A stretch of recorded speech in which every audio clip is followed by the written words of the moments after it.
네, 들으신 것처럼 30조 원 규모의 체코 원전 수주전 결과 이르면 6월에 판가름이 날 전망입니다. 관련 내용 방현철 조선일보 기자와 함께 자세히 짚어보도록 하겠습니다.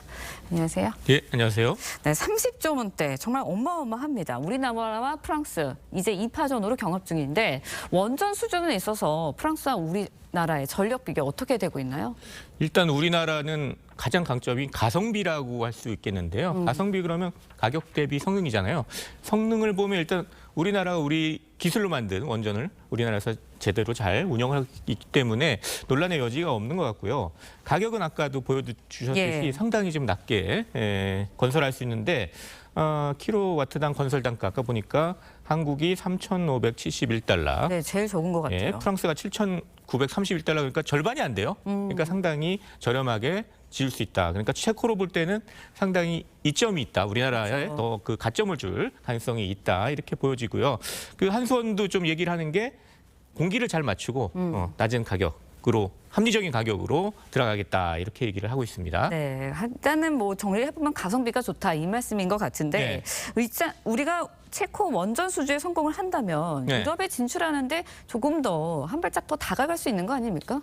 예, 아무래도 그렇겠지요. 그 재작년 이제 러시아 우크라이나 전쟁 이후에 이제 유럽에서 상당히 고민이 늘었잖아요. 그렇죠. 보니까 이제 우리한테 총을 겨눌 수 있는 나라에서 에너지를 갖다 쓰는 게 과연 맞는 일이냐 그러면서 되게 다양하게 이제 에너지원을 찾고 있는데 그러다 보니까 이제 원전도 그 대안의 하나로 지금 고민을 하고 있는 것 같습니다. 물론 이제 독일은 이제 원전 탈원전하겠다 이렇게 얘기했죠. 근데 프랑스는 일단 자체 기술 갖고 원전을 계속 만들고 있고요. 또 체코, 폴란드, 터키, 영국, 네덜란드 이런 데서 새롭게 원전을 좀 만들겠다 이러고 있습니다. 그렇기 때문에 체코 원전을 우리가 수출하게 되면 다른 나라 원전에도 좀 들어갈 수 있는 그런 가능성이 상당히 커진다. 이렇게 볼 수 있습니다. 네, 뭐 6월에 발표가 난다고 하니까 좀 지켜봐야 할 것 같고요. 이번에는 물가 관련 소식도 이야기 나눠보도록 하겠습니다. 네. 물가 요즘에 너무 오르는데요. 무려 이제 지난 2월에 국내 식료품 및 음료 물가 상승률이 7%에 육박합니다. OECD 35개 나라 중에서 3위를 기록했어요. 왜 이렇게 오르고 있는 건가요? 일단 OECD 국가들, 이제 유럽 국가들이 많은데요.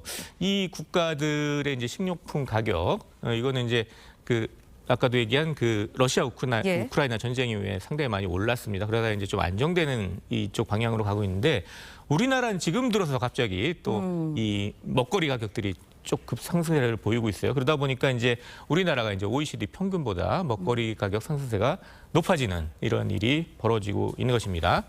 우리나라 물가 상승률 보니까 1월 달에 2.8% 정도, 2%대까지 떨어졌다가 최근에 이제 식료품 가격이 오르니까 3%대로 올랐습니다. 2월에 3.1%, 3월에 3.1% 이렇게 3%대로 오르고 있습니다. 네, 문제는 이제 휘발유, 경유 판매가도 상승 중입니다. 휘발유가 한때 1,700원 넘기기도 했어요. 계속해서 이렇게 오르게 될까요? 어떻게 예상하세요? 일단 이 두 가지 요인이 있는데요. 일단 중동 위기로 인해서 이제 국제 유가 자체가 좀 불안한 거. 현재 보니까 한 80달러 중반 이상으로 지금 국제 유가가 오르고 있습니다. 이제 이게 중동 위기가 더 심해지면 100달러, 200달러까지 갈 수 있다는 이런 전망이 나오고 있습니다. 또 하나 이제 환율이 또 오르고 있어요. 달러 대비 원화 환율이 오르는데 우리나라 이제 국제 유가가 오르면 거기다 플러스 환율이 올라서 또 국내 원화로 따진 유가가 오르는 이런 현상들이 벌어지게 됩니다. 네, 결국은 물가 상승의 압력의 요인이 될 것 같은데 정부의 대책은 또 있나요? 일단 지금 발표해 놓은 게 유류세를 원래는 4월 말까지 이제 인하하는 거를 하기로 했다가 6월 말 두 달을 더 연장을 했습니다. 유류세 인하 조치를요. 유류세가 어느 정도 되냐면 휘발유 같은 경우에 리터당 한 205원 정도 돼요. 이제 요거를 이제 그러니까 요만큼을 낮춰가지고 이제 덜 받는 거죠. 지금 유류세 인하 조치는.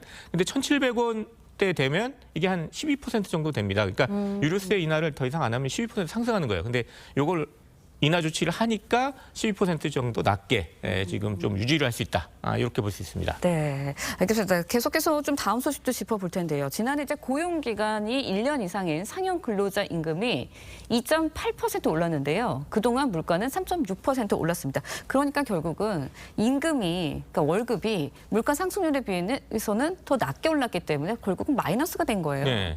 이 현상 어떻게 된 건가요? 이걸 실질 임금이라고 좀 얘기를 하는데요. 예. 예, 물가 상승을 제외한 진정한 임금, 이걸 이제 실질 임금이라고 얘기하는데 작년에 이제 전체적으로 봤을 때 플러스 마이너스 해보니까 마이너스 1.1%에서 마이너스가 났습니다. 근데 재작년에도 마이너스가 났어요. 그러니까 2년 연속으로 지금 실질 임금이 떨어지고 있는 겁니다. 왜냐하면 지금 고물가 시대가 됐잖아요. 고물가 시대인데 임금 상승률이 그걸 못 따라가고 있어가지고 그런 일이 벌어지는데 또 이 내용을 보니까 도대체 어디서 또 많이 줄었나, 우리 그 임금이 많이 줄었나 보니까 성과급이 많이 줄었습니다. 성과급이 많이 준 거는 기업 실적이 안 좋아가지고 성과급을 많이 못 주기 때문입니다. 그래서 실제 보니까 코스피 상장사들 예. 보면 작년 대비 영업이익이 24%나 줄었고요. 코스닥 상장사도 35% 주고, 그래서 실적이 안 좋아서 또 성과급도 못 받고 이러다 보니까 이런 현상들이 벌어지고 있습니다. 네, 지금까지 조선일보 방영철 기자와 함께 경제 상황 짚어봤습니다. 오늘 말씀 고맙습니다. 예, 감사합니다.